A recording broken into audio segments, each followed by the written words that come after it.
ሰላም ጤና ይስጥልኝ የተወደዳችሁ የናይል አካዳሚ ቤተሰቦች እንዴት ናችሁ? በያላችሁበት የዓለም ዳርቻ ሁሉ ሰላማችሁ ይብዛልኝ። የናይል አካዳሚ ነው። የዚህ ቻናል አዲስ የሆናችሁ ሰብስክራይብ በማድረግ ጀምሩ። ነባር ቤተሰቦቻችን ደግሞ እንደተለመደው ላይክ እና ሼር እያደረጋችሁ አማርኛ፣ እንግሊዘኛ፣ ሂሳብንም ጨምሮ በውስጥ መስመር መማር ለሚፈልጉ በየትኛውም የዓለም ዳርቻ ላሉ እህት ወንድሞቻችን አደርሱልኝ።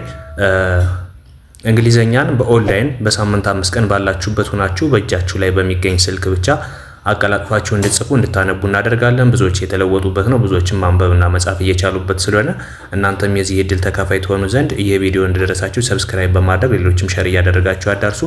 እንግሊዘኛን በአጭር ጊዜ ብቻ አቀላጥፋችሁ እንድትጽፉ እንድታነቡ እናደርጋለን። ምናልባት ይህ እድል ሳይገጥማችሁ በውጭ ሀገር በሌሎችም የስራ ሁኔታዎች ላይ ሆናችሁ ሳትማሩ ልጅነታችሁን ያሳለፋችሁት ወንድሞቻችን ዛሬም ራሱ ባላችሁበት ሆናችሁ መማር ስለምትችሉ ትናንትና እኔ ልጅ ሁኜ ሳልማር አሳልፍ ያለሁ እንደዚህ ሆኛለሁ ያላችሁ ራሳችሁን ከምትወቅሱ ይልቅ አሁን ደግሞ ቀለል ባለ አማራጭ በስልካችሁ ብቻ ባላችሁበት ሆናችሁ በኦንላይን የምትማሩበትን አማራጭ ነው ይዘንላችሁ የመጣን። ይህንን ደግሞ እናንተ ተጠቅማችሁ የምትፈልጉትን ነገር ሁሉ ማግኘትና ከምትፈልጉት ደረጃ ለመድረስ ቀላልም ስለሆነ አሁንም ጊዜያችሁ አልመሸም፣ ገና ነው።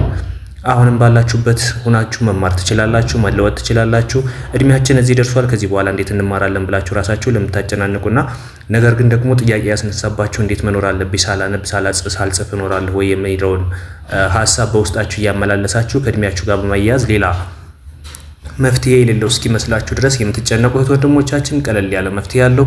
ስለዚህ በማንኛውም ሰዓት በማንኛውም ጊዜ በሳምንት 5 ቀን ለቀን አንድ ሰዓት ያክል እያስተማርን እንገኛለን። ቀንም ወይም ማታ የመረጣችሁን ሰዓት ብቻ ተጠቅማችሁ እናንተ በፈለጋችሁ ሰዓት መማር ትችላላችሁ። ዛሬ ይዤላችሁ የመጣሁት ደግሞ እንግሊዘኛ ቀላል ንግግሮችን ነው።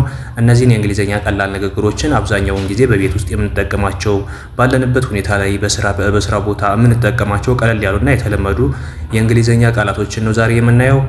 እዚህ ጋር እንደምታዩት ምንድነው የሚለው ቀላል የእንግሊዘኛ ንግግሮችን በአማርኛ ሃውስሆልድ ፕሮብለምስ የቤት ውስጥ ችግሮችን እንዴት አድርገን በእንግሊዘኛ ማውራትና መናገር እንችላለን፣ እንዲሁም ማንበብና መጻፍስ እንዴት እንችላለን ለሚሉት ቀለል ያለ ቪዲዮ ነው። ይሄን ቀለል ያለ ቪዲዮ ደግሞ እናንተ ቀለል አድርጋችሁ ከመጀመሪያው እስከ መጨረሻው ረጋ ብላችሁ ለመመልከት ሞክሩ። ምናልባት እንግሊዘኛ ከመጀመሪያው ከመሰረቱ ጀማሪዎች ከሆናችሁ ደግሞ ከዚህ በፊት የተለቀቁ ፊደላትና ቃላት አጫጭር አረፍተ ነገሮችም ስላሉ እነሱ ማየት ትችላላችሁ። በውስጥ መስመር መማር ለምትፈልጉ ከዚህ ጋር በምናስቀምጥላችሁ ስልክ በቀጥታ በመደወልም ሊሆን ይችላል። በኢሞ፣ በዋትስአፕ፣ በቴሌግራም በማንኛውም የሶሻል ሚዲያ አማራጮች የምታገኙ ነው የሚሆነው። እንግሊዘኛን ቀለል ባለ ሁኔታ እያስተማርን እንገኛለን። እንግሊዘኛ በተለይ እንግሊዘኛን ከመሰረቱ ለሚጀምሩት የተለየ ድጋፍ በውስጥ መስመር እየሰጠን እንገኛለን። እናንተም ለዚህ እድል ተካፋይ ሆናችሁ በአጭር ጊዜ ማንበብ መጻፍ ትችላላችሁ። አሁን ቀጥታ ወደ ትምህርቱ ነው የሚሄደው። እስከ መጨረሻው አብራችሁ ይቆዩ። ከዚህ ጋር እንደምታዩት በጥቁር ከለር የተጻፈው የእንግሊዘኛ ቃላቶች ናቸው። በአረንጓዴ የተጻፉት ደግሞ ትርጉማቸው ነው። እነዚህን አብረን የምናይ ነው የሚሆነው። እዚህ ጋር ቲኤችኢ ማለት ዘ ማለት ነው። ቲኤችኢ ስናነበው ዘ ብለን እናነባዋለን። ፒኦደብሊውኢአር ማለት ዘ ፓወር ማለት ነው። ፓወር ማለት ነው። አይኤስ ማለት ኢዝ ማለት ነው። እዛ ኦ ዩቲ ስናነበው ምን ብለን ነው የምናነበው? አውት ኦውት። ያው ኦውት እቺኛዋ ኦ ወደ አ ትቀይራለች። እቺ ዩ ደግሞ ወደ ው ነው የምንወስዳት። አውት ምንድነው የሚለው? the power is out the power is out ፓወር ስንል እዚህ ጋር ፓወር ስንለው ወዴት ነው የምንስበው? ወደ ኦ ይሳባል ማለት ነው። ፓወር the power is out መብራቱ ጠፍቷል ማለት ነው። መብራቱ ጠፍቷል። the power is out means መብራቱ ጠፍቷል። the roof ROOF ከመጣባችሁ ምን ብላችሁ ነው የምታነቡት? ሮፍ ሮፍ አር እንደ ረ ነው የሚነበበው። ሮፍ the roof is leaking the roof is leaking ጣሪያው ያፈሳል።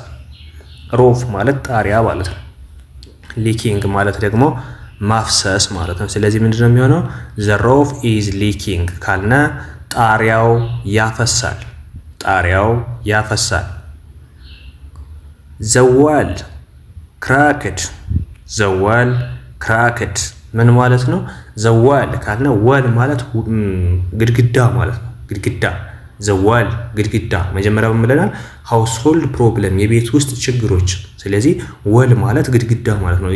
ግድግዳው ምን ሆኗል ማለት ነው? ክራክድ ማለት መሰንጠቅ፣ ለሁለት መከፈል ማለት ክራክ ካልነ ለሁለት ተሰንጥቋል ወይም ተከፍሏል እያልን ነው። ስለዚህ ዘዋል ኢዝ ክራክድ ካልነ ግድግዳው ተሰነጣጥቋል ወይም ተሰንጥቋል ማለት ነው። እሺ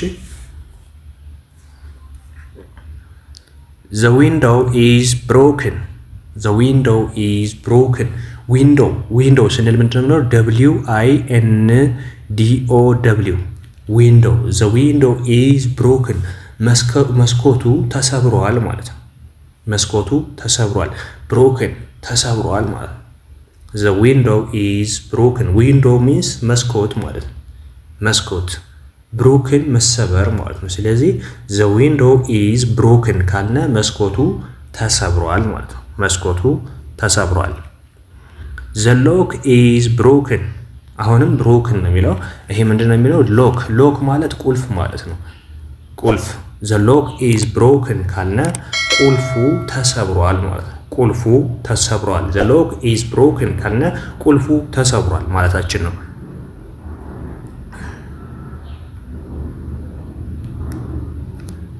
as the next the step is broken the step is broken ስቴፕ ማለት ደረጃ ስቴፕ ባይ ስቴፕ ሲባል ሰምታችሁ ከሆነ ደረጃ በደረጃ ማለት ነው። ስለዚህ the step is broken ማለት ደረጃዎች ፈርሰዋል፣ ደረጃዎች ፈርሰዋል ወይም ተሰባብረዋል ማለት ነው። ደረጃዎች ፈርሰዋል። the steps are broken አር የሚለው ብዙ መሆናቸውን ነው የሚያሳየው። እዚህ ጋር the steps አንደኛ ስቴፕስ ስንል ብዙ መሆኑን ነው። ኤስ ካለው ስቴፕ ካለ ደረጃ ብቻ ነው የሚያመለክተን። ስቴፕስ ካልነ ግን ደረጃዎች ማለት ነው። አር የብዙ ቁጥር አመልካች ደግሞ አር የሚለው ነው። ኢዝ ከሆነ ሲንግል ነው። አር ከሆነ ግን ብዙ ከሁለት በላይ የሆነ ማለት ነው። ስለዚህ the step is broken ማለት the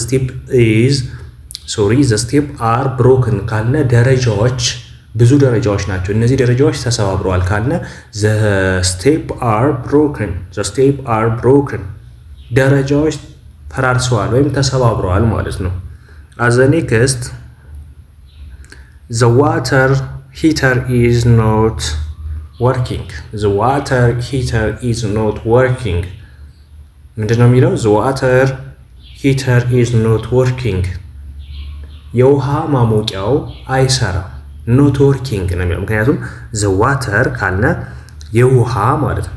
የውሃ ሂተር ካልነ ማሞቂያ ማለት ነው። ሂተር ማሞቂያ is not የማይሆን ነገር አፍራሽ ነገር ማለት ነው። ወርኪንግ መስራት ነው፣ ግን ኖት የሚለው አለ። ስለዚህ ይሄ አይሰራም ማለት ነው። ወርኪንግ የሚለው መስራት ነው፣ ኖት የሚለው ሲገባበት አይሰራም። አሁን እዚህ ጋር ምንድነው የሚያመለክተው? the water heater is not working ማለት የውሃ ማሞቂያው አይሰራም ማለት ነው። ለምን? ኖት የሚለው ስላለ። መስራት የሚለው ወርኪንግ ቢኖርም ኖት የሚለው አፍራሽ ስላለ እንደማይሰራ የምንገልጽበት ነው ማለት ነው። the water heater is not working ካልነ የውሃ ማሞቂያው እየሰራ አይደለም ማለት ነው፣ ወይም አይሰራም ማለት ነው። ቤተሰብ ቀለል ባለ ሁኔታ እንደነዚህ አይነት አጫጭር አረፍተ ነገሮችን እንዴት አድርገን ማውራትና ማንበብ እንችላለን፣ እንዲሁም ደግሞ አውርተንስ ወይስ አንበበንስ ትርጉማቸውን እንዴት ማወቅ እንችላለን ለሚሉት እነዚህን በደንብ መከታተልና ከዚህ በፊት የተለቀቁ አጫጭር ቪዲዮዎች ስላሉ እነሱን በማንበብ በመጻፍ እንዲሁም ማስታወሻ የሆናችሁ ዘንድ የሆነ ወረቀት ላይ በመጻፍ ለነገም ታስታውሱት ዘንድ ድጋሚ እያነበባችሁም ትለወጡበት ዘንድ ለሌሎችም ሸር እያደረጋችሁ እንግሊዘኛን በውስጥ መስመር መማር ለሚፈልጉ ቀለል ባለ ሁኔታ በአጭር ጊዜ ከ3 ወር እስከ 4 ወር ባልበለጠ ጊዜ ብቻ ይሄ የሚሆነው ገና እንግሊዘኛ ከመሰረቱ ለሚጀምሩት ነው እንጂ ማንበብና መጻፍ በተወሰነ ለሚሞክሩት ግን ቀለል ባለ ሁኔታ በአንድ ወርም ሊሆን ይችላል አቀላጥፋችሁ ልጽፉ ልታነቡ ትችላላችሁ። ነገር ግን እንግሊዘኛን ከመሰረቱ ገና ምንም ለማያውቁ ከፊደላት ጀምሮ ለሚጀምሩ ከሆነ ግን እስከ 3 ወር ባለ ጊዜያት አቀላጥፈው ሙሉ ለሙሉ እንደሚችሉ እርግጠኛ ሆኜ ነው የምነግራችሁ። ያ ሲባል ደግሞ እናንተ ወስናችሁበት ትክክለኛ ለውጥበታለሁ ብላችሁ ከመጣችሁ ከዛም በፊት ሊሆን ይችላል። ዋናው ትልቁ ነገር ለምትመጡበት ነገር ለዓላማችሁ ውሳኔ ሰጣችሁትና ነገ ተለውጬ ትልቅ ሰው ሆንበታለሁ አሊያም ደግሞ ማንኛውም ታፔላዎች ሊሆኑ ይችላሉ፣ ስልካችሁ ላይ የሚጻፉ ነገሮች ሊሆኑ ይችላሉ። እነሱን ምላሽ ለመስጠት የግድ መማር አስፈላጊም ስለሆነ ራሳችሁን ልትመለከቱበት የሚገባ ቪዲዮ ነው። ይህንን ቪዲዮ በመመልከትና በማየት ለሌሎችም ሸር በማድረግ ልትማሩ ይገባል። ምናልባት አለመማር፣ አለመጻፍ፣ አለማንበብ የደረሰበት ሰው ብቻ ሊያውቀው ይገባል። ያው ምናልባት እስካሁን በተለይ ወጣቶቹንን ይህንን አለመማራችን ሳንረዳ እስካሁን መማርና ማንበብ መጻፍ ያልቻልነ ካለን አሁን ተረድተን ለዚህ መፍትሄ ልንሰጠው ይገባል። ቀላል መፍትሄም ይዘንላችሁ የመጣን ስለሆነ ይህንን ቪዲዮ በመመልከት ራሳችሁ ቪዲዮ ላይ መማር ትችላላችሁ። ከዛ በተጨማሪ እንዳልኳችሁ ውስጥ መስመር በመግባት በአጭር ጊዜ ብቻ ልዩ እገዛ እየተሰጣችሁ እንድታነቡ እንድጽፉ እናደርጋለን። አብራችሁኝ ስለነበራችሁ ከልብ አመሰግናለሁ። በሌላ ክላስ እስከምንገናኝ ደግሞ መልካም ጊዜ ይሁንላችሁ።